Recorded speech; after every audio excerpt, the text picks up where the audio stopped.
साहब को कि आपने खूबसूरत शाम सजाई है और बड़ी तादाद में शहर के नौजवान और बुजुर्गों को।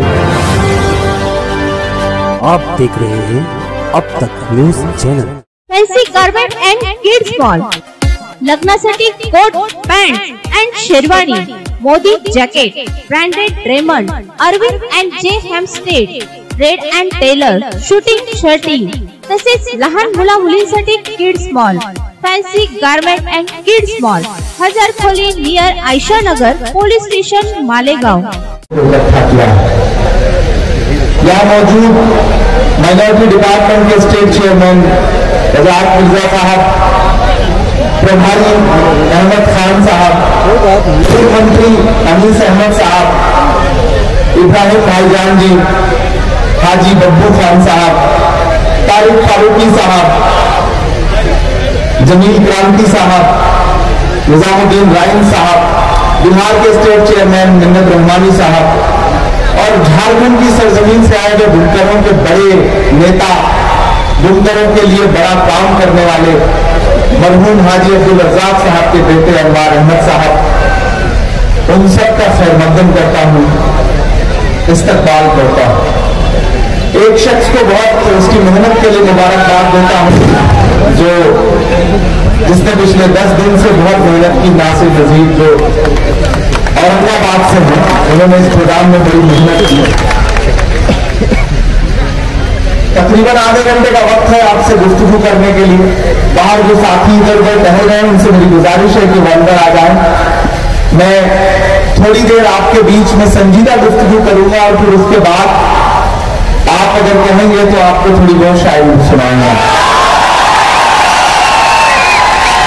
कभी साहिब ने कहा कि कितनी आसाइशें हंसती रही है वानों में, कितनी आसाइशें हंसती रही है वानों में, कितने डर मेरी कहानी पे सदा बंद रहे, मेरे हाथों में बुनी रेशमी पोशाकें मगर मेरे कपड़ों के मुकद्दर में तो पैबंद रहे।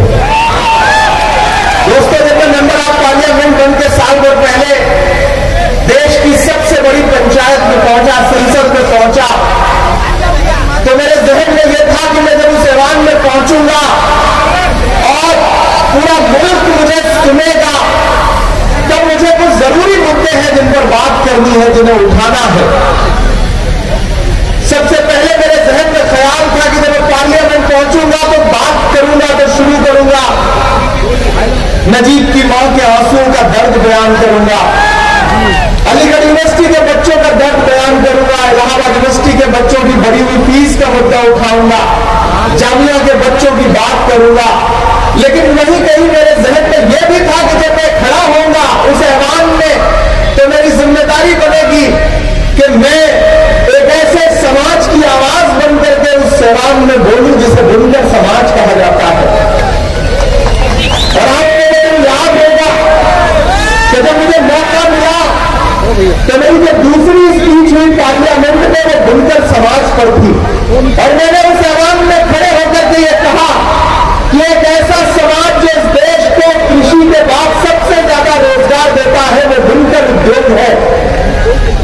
उस बुनकर उद्योग को तबाह कर दिया है हुकूमत ने पिछले 9 साल में। वो उद्योग जिसे पावर लूम इंडस्ट्री कहा जाता है, जिसे हैंडलूम इंडस्ट्री कहा जाता है, उसे तबाह कर दिया इस सरकार ने, क्योंकि वो आपकी आर्थिक तौर पर कमर तोड़ने को लगे हुए हैं। कभी तनवीर ने शेर कहा था कि जरा सी बहस को दंगा बनाया जाता है, तमाम शहर को लंगा बनाया जाता है, हमें जलाओ न यारों के वो कपास है, हमें मिलाकर तिरंगा बनाया जाता है।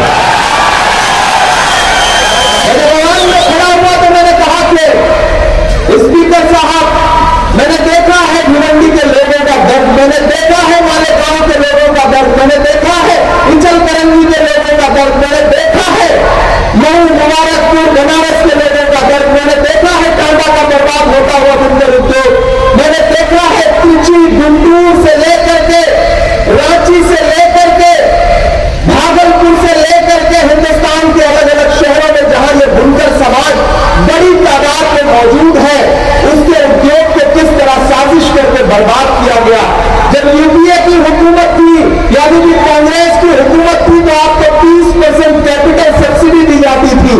लेकिन भाजपा की सरकार आई तो उसने सब्सिडी घटा करके 10% कर दी। पिछले कई महीनों से वो भी मिलना बंद हो गई है। जब मैं पढ़ रहा था इस उद्योग के बारे में तो मुझे ये पता चला कि आप अपनी उंगलियों के हुनर से सिर्फ धागे से धागा नहीं जोड़ते हैं, आपने रिश्तों की भी एक डोर बांध रखी है आपस में। और हमारी जिम्मेदारी बनती है कि हम आपके बीच में आए और आपसे गुफ्तगू करें। मैं माइनॉरिटी डिपार्टमेंट का अखिलेती शोबे का नेशनल चेयरमैन हूं। तो मैंने ये सोचा, मैंने ये प्लान किया कि मैं हिंदुस्तान के हर उस शहर में जाऊंगा जहां बुनकर समाज बड़ी तादाद में रहता है और उसका दर्द सुनूंगा और उसे फिर फलक करके जा करके हुकूमत से लड़ करके आपके लिए आवाज उठाऊंगा। जब हमने ये प्रोग्राम शुरू किया तो पहला प्रोग्राम हमने रांची में किया। अनवार साहब यहां मौजूद है। कई हजार बुनकर समाज के लोग आए और उन्होंने अपना दर्द बयान किया, अपनी बातें की। और फिर आज मैं आपके बीच में खड़ा हूं। कोई खुशबू न कोई फूल न कोई रौनक, उस पर कांटों की जहालत नहीं देखी जाती। हमने खोली थी इसी बाग में अपनी आंखें, हमसे इस बाग की हालत नहीं देखी जाती। आप मुझे बताओ, शायद जानते हैं, मैं जानता हूं इस भीड़ में तमाम ऐसे नौजवान और बुजुर्ग बैठे होंगे जिन्होंने किसी न किसी नजरे में मेरी नज़में सुनी है और मेरे लिए अपने मुसल्लों में बैठ कर दुआएं दी है। मैं जानता हूं कि जब मैं मदरसे की नज़्म पढ़ता था तब आप मेरे लिए दुआएं करते थे कि अल्लाह इस बच्चे को हिफाजत रखे। मैं जानता हूं कि जब मैं नजीब की मां के आंसुओं पर नज़्म बनाता था तो आप भी मेरे साथ रोते थे। जब मैं फलस्तीन पर नज़्म पढ़ता था तो आप भी मेरे साथ गुनगुनाते थे। जब मैं कश्मीर पर नज़्म पढ़ता था तो मैं जानता हूं कि आप भी मेरे साथ दुआएं करते थे कि इन सब मसलों का कोई हल निकले। लेकिन फिर आपने देखा कि एक दिन मैं सियासत में चला गया। बहुत सारे साथी नाराज भी हुए, बहुत सारे साथी खुश भी हुए। एक शायर बिरादरी का आदमी जो है वो सियासत में चला गया। मैं क्यों चला गया सियासत में? आज यहाँ आने का मकसद ये भी था कि मैं आऊं और आपके बीच में बात करूं, आपसे संवाद करूं, आपसे गुफ्तगू करूं। मुझे याद है कि मैं 2017 में जब पहली बार राहुल गांधी जी से मिला तो 2-3 मुलाकातों के बाद उन्होंने मुझसे एक बात कही। उन्होंने कहा कि इमरान, तुम अक़लियतों के मसले पर नज़में पढ़ते हो, लेकिन कभी सोचा है कि इन मसलों के हल कैसे निकलेंगे या हमेशा सारी जिंदगी नज़में ही पढ़ते रहोगे? तो मैंने कहा नहीं, मैं चाहता हूं कि हल निकले, लेकिन कैसे निकलेगा आप बताइए। इसीलिए तो मैं आपसे बात करने आया हूं कि हल निकले। तो उन्होंने कहा कि अगर चाहते हो कि इन मसलों के हल निकले तो फिर सियासत में आओ, सियासत पे अच्छे लोगों की जरूरत है। मैंने उनकी बात के अमीन कहा और मैंने सियासत से रुख किया और आज यहाँ बतौर मेंबर ऑफ पार्लियामेंट आपके सामने खड़ा हूं। हमने जब इस प्रोग्राम को प्लान किया तो इसका नाम हमने भारत जोड़ो बुनकर सम्मेलन रखा।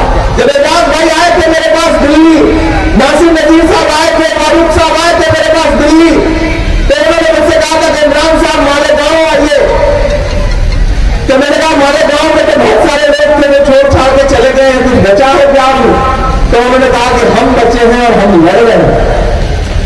तो मैंने कहा आपने आवाज दी है तो इंशाल्लाह मैं जरूर आऊंगा। मैं आज हाजिर हुआ। आजाद भाई आप खड़ा करते रहो, इस बात की परवाह मत करिए कौन बचा है, कौन चला गया, कौन नहीं है, ये सोचना छोड़ दीजिए।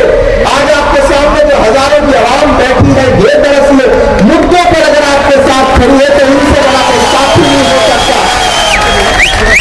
मेरे भाई, भारत जोड़ो यात्रा चली कन्याकुमारी से कश्मीर तक। मैं राहुल गांधी के कंधे से कंधा मिलाकर के चल रहा था। मैं मालेगांव में खड़ा हूं। मैं महाराष्ट्र में पहली बार मेंबर ऑफ पार्लियामेंट बनकर किसी जलसे में आया हूं तो सबसे पहले मैंने मालेगांव को चुना है। मैं मालेगांव से शुरुआत कर रहा हूं इसलिए क्योंकि मैं जानता हूं ये वो शहर है जिसने मुझे दुआएं दी। भले ही यहाँ मुशायरों में कम आया, शायद एक बार ही आया, लेकिन ये अदब को मोहब्बत करने वाला शहर है, अदब को पालने और पोसने वाला शहर है। मैं शहर में खड़ा होकर के बतौर मेंबर ऑफ पार्लियामेंट आपसे वादा करता हूं। उस दिन जब एजाज साहब आए थे और उनके साथी आए थे तो हमने उनसे पूछा था कि मैं शहर में अभी तक नहीं आया हूं, लेकिन अगर आऊं तो वहां के लिए क्या कर सकता हूं मुझे बताइए। अब तो खुदा ने मेरे हाथ में ताकत दी, पहले जबान में ताकत दी, अब तो कलम में भी ताकत दे दी है। बताइए मैं क्या कर सकता हूं इसके लिए। तो उन्होंने कहा था कि इमरान साहब को बड़ी शख्सियतें गुजरी हैं उस शहर से, काजी अब्दुल अहद अजहरी साहब और हाफिज साजिद हुसैन अशरफी साहब, अगर इनसे मंसूब करके कुछ कर सकिए तो बताइए। तो मैंने एजाज साहब से उस दिन वादा किया था कि आप लोग कॉर्पोरेशन से जमीन तलाशिए, मैं वादा करता हूं कि मैं अपने फंड से एक शानदार लाइब्रेरी इन लोगों के नाम से मंसूब करके मालेगांव में बनाऊंगा और मेरी कोशिश रहेगी कि यहां तालीम पे कुछ बुनियादी काम हो सके। लोग आएंगे जाएंगे वो सब परवाह छोड़ दीजिए, मैं कुछ बुनियादी काम के लिए तमाम सियासी रहनुमा आपके बीच में आते होंगे तो आपसे कहते होंगे कि आप हमारे साथ खड़े रहिए तब हम आपकी लड़ाई लड़ेंगे, लेकिन मैं यहां खड़ा होकर अगर ऐलान कह सकता हूं कि मैं वो आदमी हूं कि जिसने पहले देश की पार्लियामेंट में खड़े होकर के बुनकरों की आवाज उठाई, उसके बाद बुनकरों के बीच में आकर के कह रहा है कि मैं आपसे बातचीत करने आया हूं, मुझे अपने मसले बताइए, मैं आपके लिए खड़ा हूं। क्योंकि मैं डरा नहीं, मैं झुका नहीं, कहीं छुप छुपा के खड़ा नहीं, जो डटे हुए हैं नमाज पर मुझे उन सफों में तलाश कर।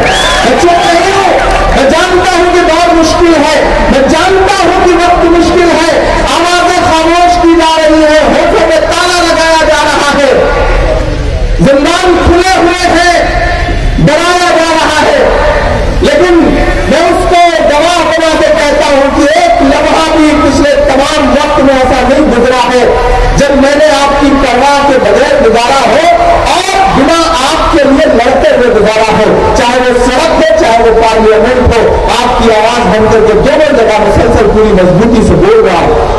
इसलिए मैं आपसे ये कहने आया हूं साथियों कि वक्त की तब्दीलियों को पहचानिए, वक्त के साथ चलिए, मायूस होने से काम नहीं चलेगा, मुत्तहिद होने से काम चलेगा।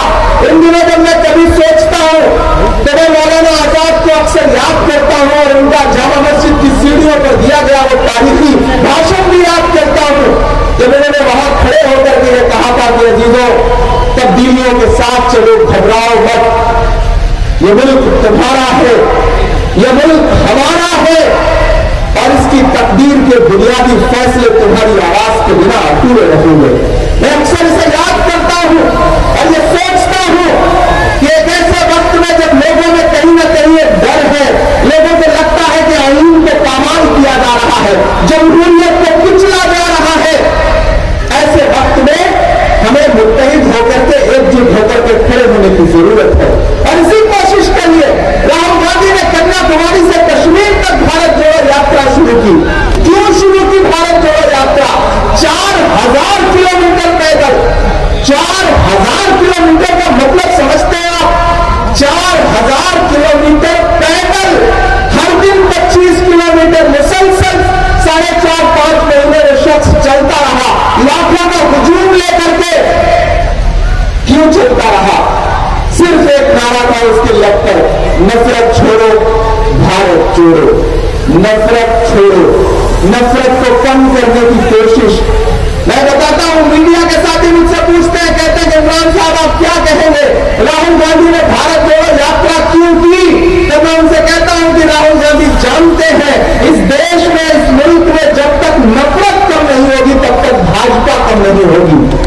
इसलिए उन्होंने कन्याकुमारी से कश्मीर तक का रुख किया और नफरत को कम करने का बीड़ा उठाया और उसी का असर हुआ। अभी कर्नाटक का रिजल्ट आया, आपने देखा, तमाम ताकत लगाने के बावजूद भारतीय जनता पार्टी बुरी तरह हार गई, बुरी तरह हार गई। प्रधानमंत्री रोड शो करते रहे, अपने मेयार से नीचे जाकर भाषण देते रहे, होम मिनिस्टर भाषण देते रहे, पूरी भाजपा भाषण देती रही, लेकिन रिजल्ट क्या निकला? मोहब्बत जीत गई और नफरत हार गई। और इसका असर क्या हुआ? जैसे ही रिजल्ट आया, कांग्रेस की सरकार बनने का ऐलान हुआ, सबसे पहला तोहफा क्या मिला मुल्क को? 2000 का नोट बंद कर दिया गया। प्रधानमंत्री जी ने 2000 का नोट बंद कर दिया। अच्छा, उन्होंने भी सोचा होगा कि जो नोट हमारे चुनावी काम नहीं आ सका उसे बंदी कर दिया जाए, क्या फायदा। तो उन्होंने 2000 की नोट बंद कर दी, ये कह दिया कि ये नोट जो है अब आप बदलवा सकते हैं लेकिन चलेगा नहीं।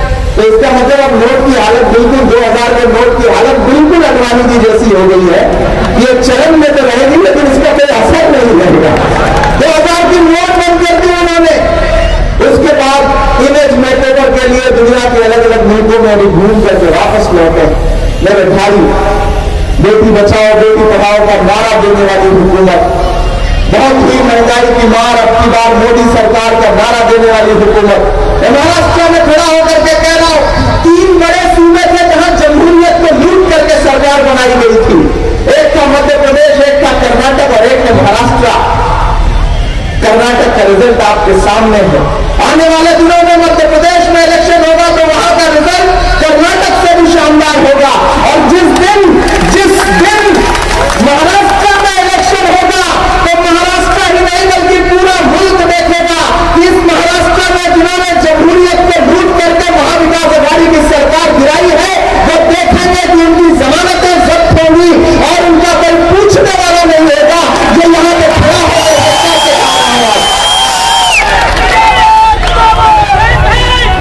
और याद साहब, इस सफर में तमाम लोग ऐसे हैं जो छोड़ के जाएंगे। जाने दीजिए, बहुत सारे लोग चले गए। मैंने तो कभी एक शेर कहा था कि कांटे दिल के साथ नहीं चल सकते हैं, बुज़दिल फूल के साथ नहीं चल सकते हैं, कांटे दिल के साथ नहीं चल सकते हैं। ये लड़ाई बहुत बड़ी है। इस बड़ी लड़ाई में वही खड़ा होगा जिसमें हिम्मत होगा। मैं खड़ा हूं संसद में भी और संसद के बाहर सड़क पर भी। मैं हजार किलोमीटर का सफर तय करके हर दिन किसी न किसी शहर में जाकर के लोगों को बेदार कर रहा हूं। मैं कल हैदराबाद में था, उससे पहले रांची में था, उससे पहले कर्नाटक में था, केरल में था, तमिलनाडु में था, बिहार में था। यहां खड़ा हूं तो आपसे यही कहने आया हूं कि नहीं डरिए मत।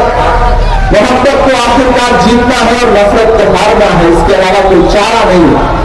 बस वक्त की आंख से आंख मिलाइए, बेदार रहिए, वक्त की नब्ज को पकड़ के रखिए, क्योंकि वक्त बहुत बेरहम होता है।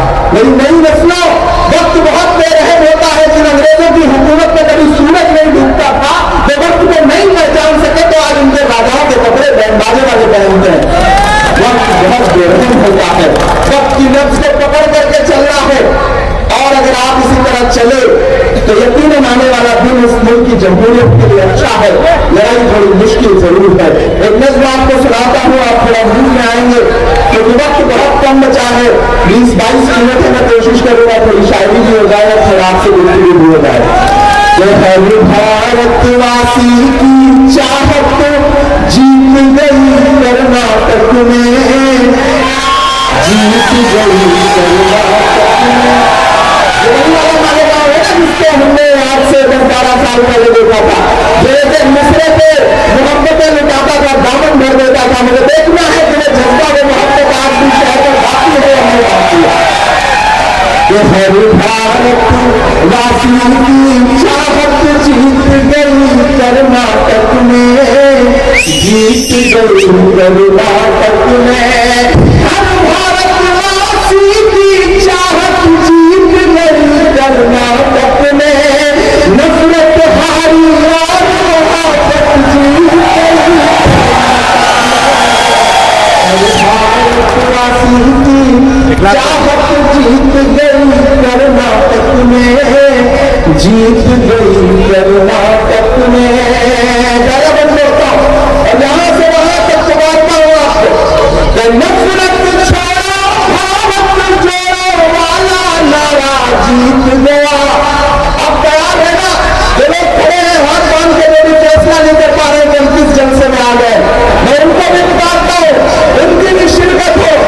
नफरत छोड़ो भारत जोड़ो वाला नारा जीत गया। लाखों वाले सूट सहित टी-शर्ट हमारा जीत गया। नफरत छोड़ो भारत जोड़ो वाला नारा जीत गया। लाखों वाले सूट सहित टी-शर्ट हमारा जीत गया।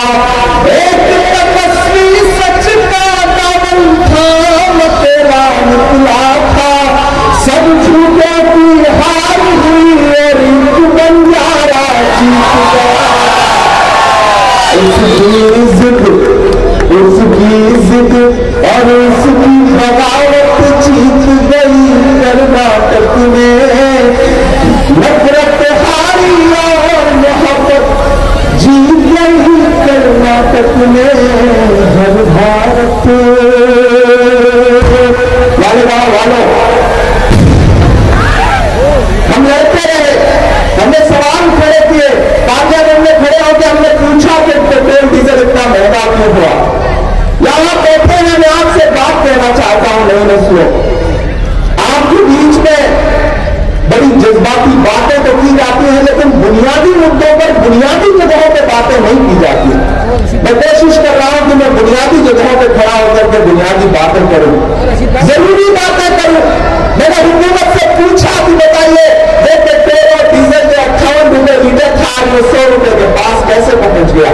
मैंने उनसे पूछा कि आटा, चावल, दूध, दही, छाछ, पनीर, लस्सी, हर चीज पर जीएसटी, फिल्मों को टैक्स फ्री करने वाली हुकूमत बताए कि फिल्में तो टैक्स फ्री कर देते हो, लेकिन टैक्स कफन पर क्यों लेते हो। कफन से टैक्स वसूलने वाली सरकार के पास फिल्में टैक्स फ्री करने के लिए पैसा है। तब इमरान खड़ा होकर के एक नज़्म आपको और सुनाता है, ये कहां सोया है चौकीदार। बहुत समझदार हो गया, मैंने कोई इशारा नहीं किया, बस मैंने चौकीदार कह दिया और आप समझ गए कि मैं किसके लिए बात कर रहा हूं। सलाम करता हूं आपकी समझदारी को, समझ रहे आप मैं कह रहा हूं। कहां सोया है चौकीदार, कहां सोया है चौकीदार, कहां सोया है चौकीदार, कहां सोया है चौकीदार। पेट्रोल और डीजल की कीमत रही सेंचुरी पर, कहां सोया है चौकीदार, कहां सोया है चौकीदार। ये चाय बेचने वाला पूरा भारत बेच रहा है। ऐसे काम नहीं चलेगा। उधर से पीछे लोग स्क्रीन पे देख रहे हैं, मुझे उनकी भी बेदारी मिलनी चाहिए, उनका भी जोश, उनका भी जज्बा मुझे दिखाई पड़ना चाहिए। ये चाय बेचने वाला पूरा भारत बेच रहा है, इसी काम में हासिल से महारत बेच रहा है। ये रेल बिक गई, तेल बिक गया, बिका हवाई अड्डा, सब कुछ बिकता देखिए खुश है अपने जेपी नड्डा। जनता महंगाई की मारी करती है नाकार, कहां सोया है चौकीदार, कहां सोया है चौकीदार।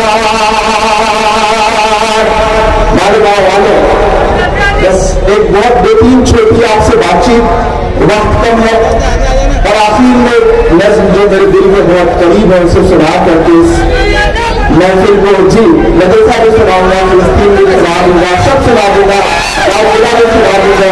मैं जानता हूँ कि आप बहुत मोहब्बत वाले लोग हैं और आपको बहुत सारी नज़में याद है। मुझे खुशी इस बात की है कि ये वो शहर है जहां मोहब्बतें लोगों के जहन में हैं। ये डराने की जो साजिशें हैं, ये जो कोशिशें हैं, इससे डरने की जरूरत नहीं है। हुकूमत हर दिन डराएगी। मुझे याद है कि जिस दिन हम लोगों ने पार्लियामेंट में खड़े होकर के महंगाई के खिलाफ आवाज उठाई, हमारे 70 MPs को पुलिस ने हिरासत में लिया, जिसमें राहुल गांधी जी भी थे और हम 7 घंटे पुलिस थाने में डिटेन रहे, लेकिन हम वहां भी बैठ करके नारे लगाते रहे कि मोदी अडानी भाई भाई देश बेचकर खाई मलाई। हम वहां भी खड़े होकर के नारे लगाते रहे और हम उनसे कहते रहे कि नहीं, हमें डराइए मत। हमने पुलिस वाले साथियों से भी कहा कि जब आप गैस सिलेंडर भरवाने जाते हैं तो जो 400 रुपए का गैस सिलेंडर था वो 1150 का भरवाते हैं तो जेब तो आपकी भी ढीली होती है। उन्होंने कहा कि हाँ सांसद साहब क्या करें, होती तो है लेकिन मजबूरी है, ड्यूटी भी तो करनी है। तो मैं आपसे कह रहा हूं मेरे भाई के मुद्दों पर बोल रहे। हुकूमत हर दिन डराना चाहती है, हुकूमत चाहती है कि नस्लें खामोश हो जाए, लेकिन नहीं, हम डरेंगे नहीं, हम सवाल करते रहेंगे। ये राहुल गांधी जी का नारा है कि डरो मत, भारत को जोड़ो, हिंदू मुस्लिम सिख ईसाई जैन बौद्ध दलित सब एकजुट हो और इस जालिमाना जो फैसले हैं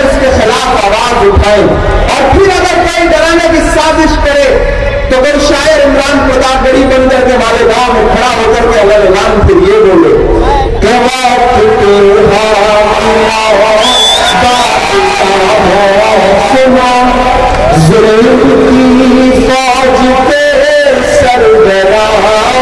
सुनो कातिलों के सभी खैर ख्वाह सुनो ऐसी आसत के मगरूर शाह सुनो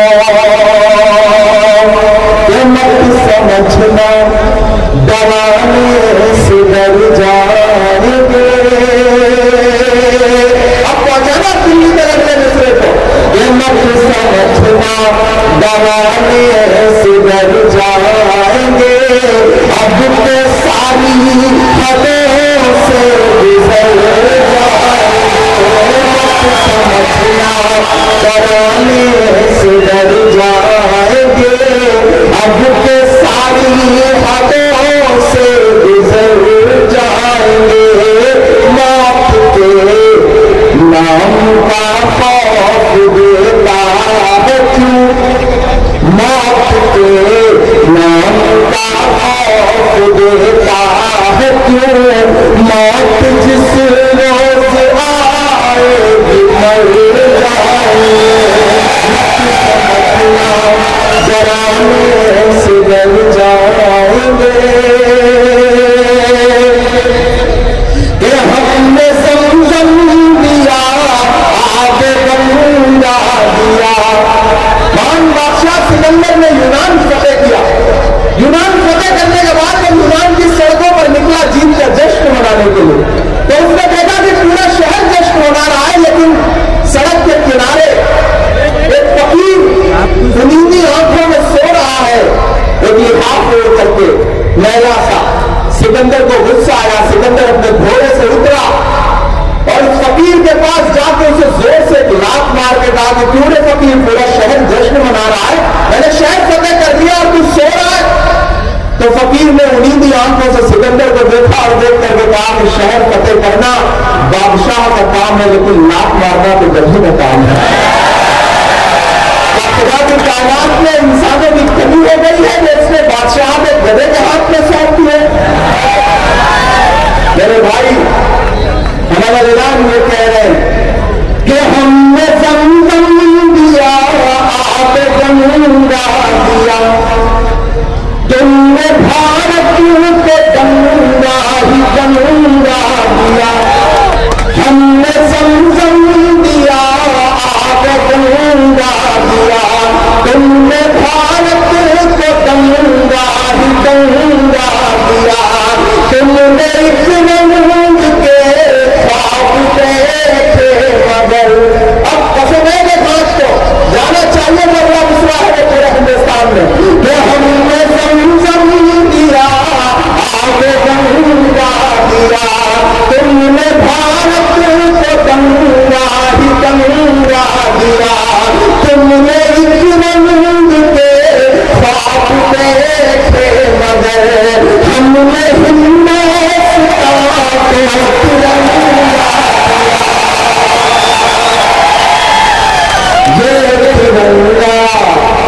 ये तिरंगा बदन पर लपेटे हुए। ये तिरंगा बदन पर लपेटे हुए।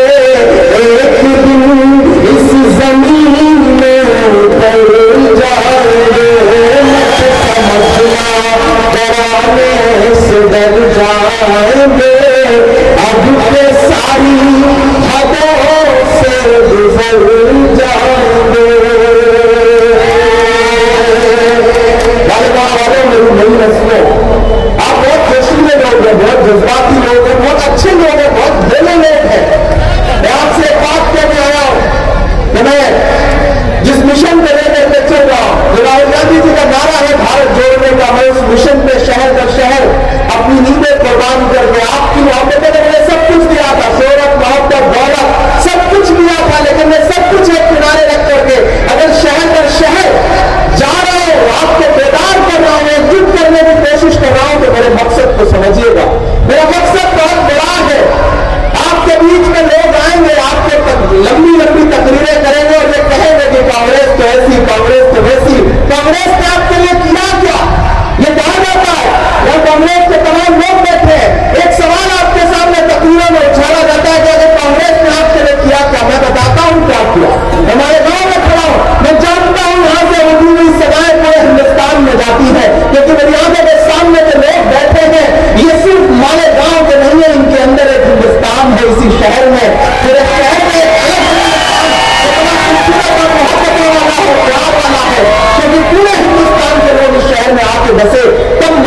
बनता है।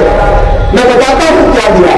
मेरे भाई, अगर आपसे कोई ये कहे कि बताओ कांग्रेस ने एक नेता को दिया क्या है, तो परत के उससे कह देना कि वो कांग्रेस ही है जिसने डॉक्टर जाकिर हुसैन को इस देश का राष्ट्रपति बनाया। जो कांग्रेस ही है, एजाज साहब, वो कांग्रेस ही है जिसने फखरुद्दीन अली अहमद साहब को इस देश का राष्ट्रपति बनाया। जो कांग्रेस ही है जिसने ज्ञानी जैन सिंह साहब को इस देश का राष्ट्रपति बनाया। वो कांग्रेस ही है जिसने मौलाना अबुल कलाम आजाद साहब को आगे बढ़ते अपने सीने से लगाया और उन्हें इस देश का पहला शिक्षा मंत्री बनाया। वो कांग्रेस ही है जिसने सैयदा अनवरा तैमूर को असम का मुख्यमंत्री बनाया। वो कांग्रेस ही है जिसने बरकतुल्लाह साहब को राजस्थान का मुख्यमंत्री बनाया। वो कांग्रेस ही है जिसने अब्दुल गफूर साहब को बिहार का मुख्यमंत्री बनाया। वो कांग्रेस ही है जिसने अब्दुल रहमान अंतुले साहब को महाराष्ट्र का मुख्यमंत्री बनाया। वो कांग्रेस ही है जिसने गुलाम नबी आजाद को कश्मीर का मुख्यमंत्री बनाया। वो कांग्रेस ही है जिसने एंटनी साहब को इस देश का रक्षा मंत्री बनाया। वो कांग्रेस ही है जिसने सलमान खुर्शीद साहब को, के रहमान साहब को, डॉक्टर शकील साहब को इस देश का कैबिनेट मंत्री बनाया। और तो और वो कांग्रेस ही है कि एक वक्त जब लोग आपकी परछाइयों से बचने की कोशिश कर रहे थे, तो मेरे जैसी एक आवाज को जो अगर ऐलान आपके लिए बोलती है, उसे उठाया और इस देश की सबसे बड़ी पंचायत में राज्यसभा में ले जाकर के बिठा दिया और कहा कि बोलो, अपनी आवाज बुलंद करो। वो कांग्रेस ही है जिसने एक दिन बहुत खामोश से रहने वाले डॉक्टर मनमोहन सिंह साहब को इस देश का प्रधानमंत्री बनाया। तो कोई अगर आपसे ये कहे कि क्या दिया है, तो गलत के जवाब दे देना। और इतना आपसे गुजारिश करता हूं मेरे भाई कि यह वक्त बहुत मुश्किल है। इस मुश्किल वक्त में बहुत समझदारी से फैसले लेने हैं और आगे बढ़ना है। सोचना यह है कि जो दिल्ली की हुकूमत है वो कैसे बदले, क्योंकि अगर वो नहीं बदलेगी तो आप सूबों में हुकूमत बना भी लोगे तो लूट ली जाएगी। हमारा मिशन वो है, हमारा ख्वाब वो है कि 2024 में लाल किले की दीवार से जो तिरंगा झंडा फहराए उस शख्स का नाम राहुल गांधी हो। मैं इस मिशन को लेकर के निकला हूं। अब चूंकि लाल किले का जिक्र आया है और आखिर में 8 मिनट बचे हैं, तो मैं आखिर में लाल किले की नज़्म सुना करके इस महफिल को अंजाम तक पहुंचाता हूं। मैं कभी कभी सोचता हूं ये जो इमारतें हैं, हाँ वो भी सुना देंगे आपसे, हर फरमाइश पूरी की जाएगी। मैं कभी भी सोचता हूँ, हाँ कुछ मेरे हिसाब से सुनाने भी देखो, वो भी आपके तक भी आएंगे। मैं कभी कभी सोचता हूँ कि मैं दिल्ली में लाल किले के आसपास से गुजरता हूँ और दीवारों को देखता हूँ और फिर नफरती चिंताओं के बयान सुनता हूँ, तो फिर मुझे लगता है कि अगर ये दीवारें बोल पाती तो शायद यूं बोलती। जब मैं कभी कभी सुनता हूं कि कोई एक आवाज उठ के आती है, कहती है कि लाल किले का भी नाम बदल दो, तो मुझे लगता है कि लाल किला अगर बोल पाता तो शायद यूं बोलता, ये मैं लाल किला हूं।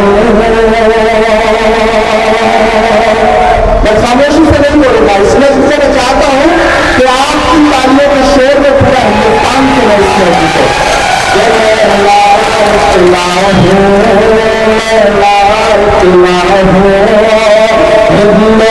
हिंदुस्तान में तुझे कहते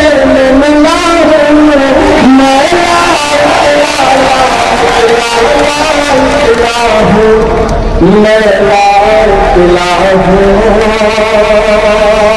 मैं, मीडिया के साथ ही बैठे, मुझे खुशी है कि उर्दू मीडिया मजबूत है। मैं पहला बंद करता हूं इस नज़्म का कि मेरे बनाने वालों से नफरत भी है उनको और मेरी दीवारों से मोहब्बत भी है। एक टेबल, एक बेबाकी जिसके लिए आप इमरान को पसंद करते हैं, भारत का इमरान खड़ा होकर के बोल रहा है कि मेरे बनाने वाले से नफरत भी है उनको और मेरी दीवारों से मोहब्बत भी है उनको। सदियों की गवाही है मेरी लाल दीवारें, सदियों की गवाही है मेरी लाल दीवारें, भारत की सिपाही है मेरी लाल दीवारें। कामयाब हूँ मैं शाहजहां का, तामीर कामयाब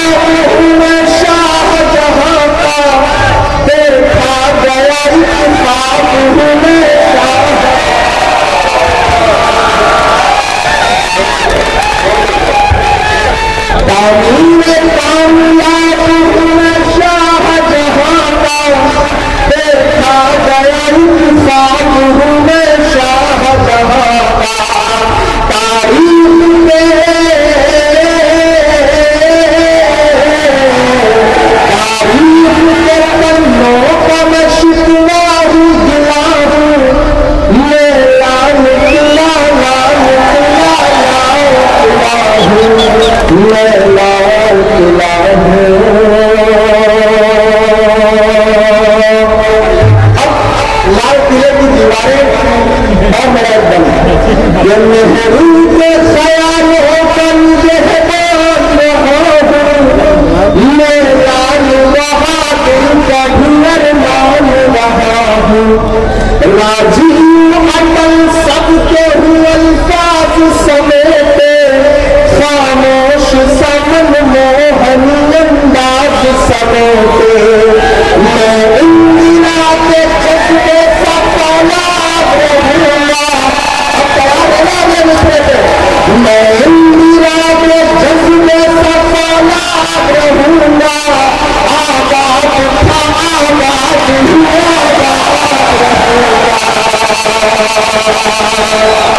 मैं इंदिरा के जज्बे का तालाब रहूंगा। आबाद था आबाद हुआ रहूंगा। मैं हिंद के हर शख्स की चाहत का सिला हूँ। मैं लाल किला लाल किला लाल किला हूँ। और आखिरी गम सुनना इस तरह का और तैयार रहेगा कि बेशक सियासत की मैं तहरीर नहीं हूँ।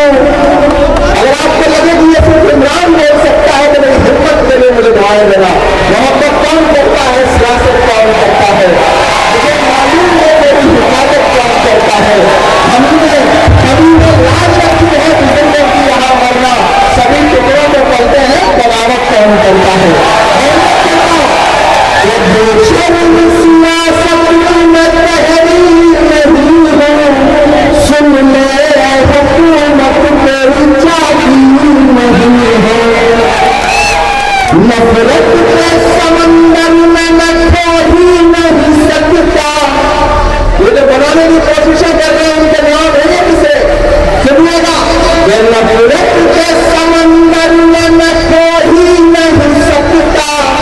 मैं एक किसी रंग का हो ही नहीं सकता। माने गाँव वालों पीछे तक जहां तक कभी सदाएं बात रहे हैं। नफरत के समंदर में मैं खो ही नहीं सकता। मैं एक किसी रंग का हो ही नहीं सकता। अंदाज मेरा मस्त मलंगा ही रहेगा। काफी अभी काम मिले माले गाँव में तो अंदाज मेरा मस्त मलंगा ही रहेगा। गुम्बद पे सदा मेरे तिरंगा ही रहेगा।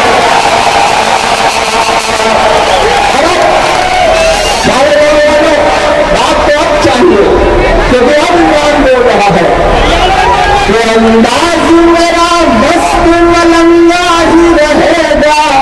गुम्बद पे सदा मेरे तिरंगा ही रहेगा। वो फूल मुझे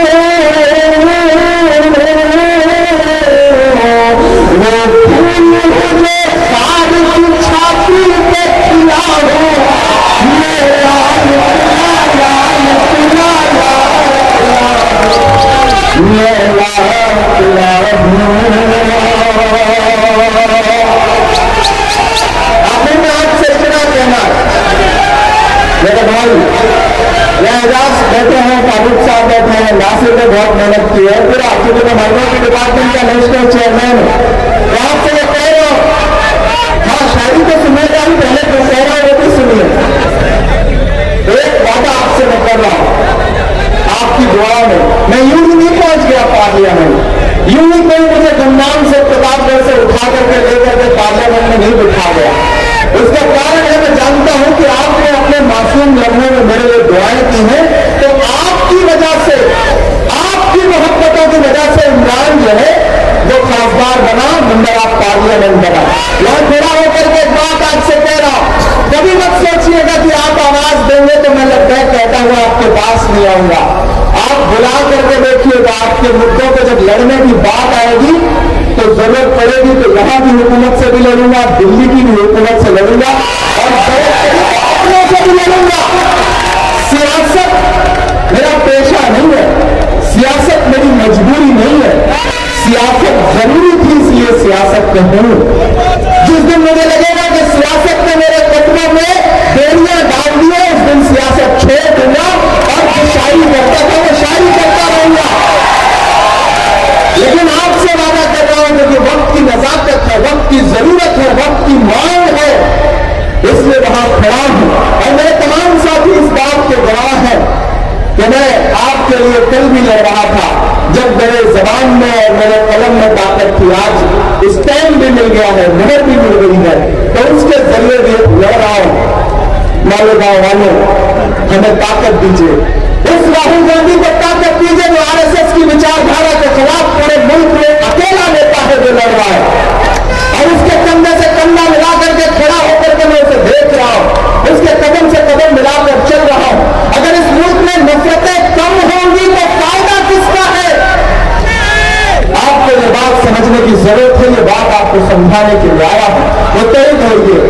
और अगर कोई शिकवा भी है, कोई गिला भी है, तो कांग्रेस आपका पुराना घर है। अगर पुराना घर छोड़ करके आप निकले और कहीं गए कुछ बेहतर की तलाश में, तो मिला तो कुछ बेहतर नहीं हो, ये सच्चाई, तो फिर पलट आओ। आपके जख्मों पर मरहम लगाने के लिए आपका भाई, आपका बेटा है। और नहीं, जिस दिन मुतमईन मत होना उस दिन मेरा गिरबान पकड़ लेना और कहना कि इमरान तुमने कहा था, तुम्हारे कहने पे हम वापस लौटे थे। तो मैं आपसे वादा करता हूं कि आपको मायूस नहीं करूंगा। उठा के देख लेना, जितनी मेरी छोटी सी जिंदगी है, जिंदगी में मैंने कभी पीठ दिखाना नहीं सीखा है। मैं लड़ता रहा हूं अपनी पूरी ताकत के साथ, अपनी पूरी मोहब्बत के साथ। आप पर जब भी कहीं सवाल खड़ा हुआ है, मैं बोलता रहा हूं। वक्त के हाकिम की आंख से आंख मिला करके पार्लियामेंट में खड़ा होकर के भी बोल रहा हूं मुसलसल।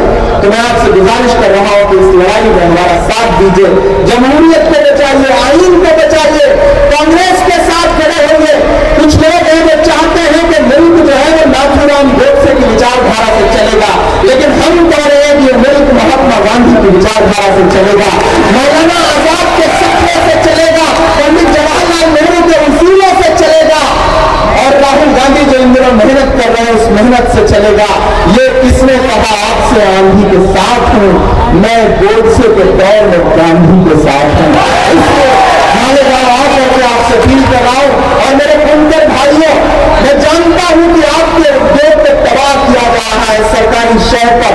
मैं यहां के बाद अभी भिवंडी जाऊंगा, मैं चलकरंजी भी जाऊंगा, मैं बनारस भी जाऊंगा, मऊ भी जाऊंगा, मुबारकपुर भी जाऊंगा, भागलपुर भी जाऊंगा, रांची हो गया चुका, मैं गुंटूर भी जाऊंगा, मैं त्रिची भी जाऊंगा, मैं हिंदुस्तान के हर शहर में जाऊंगा, मैं मौलाना में भी जाकर के बुनकरों से बातचीत करूंगा, उनका दर्द साझा करूंगा। मैं कल सुबह यहाँ एक पावर लूम में भी जाऊंगा और वहां लोगों से मुलाकात करूंगा।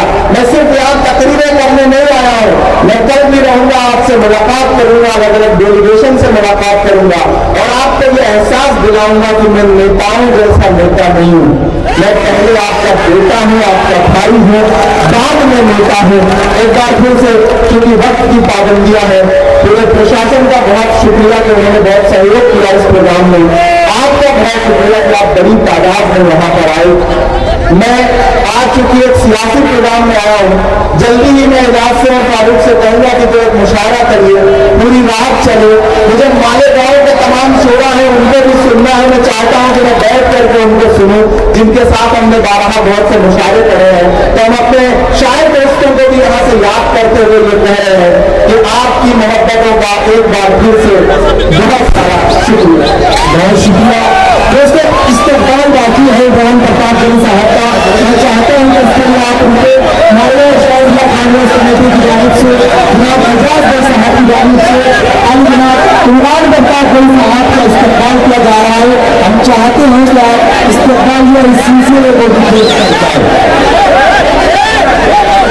एजाज भाई साहब, जनाब डॉक्टर हसन अंजूरी साहब, जनाब जमील कराची साहब, जनाब इमरान इंजीनियर साहब, इंतजाम भाई देखने वाले अब्दुल हफीज लेंसिया साहब, तैयब खान साहब, हाशिम अंसारी, आदिम मिर्जा साहब और तमाम ही लोगों की जानिब से, कांग्रेस पार्टी की कई व्यक्ति की जानिब से आज इमरान प्रताप सिंह साहब को इस्तेमाल किया जा रहा है। जनाब प्रोफेसर साजिद नईम सर,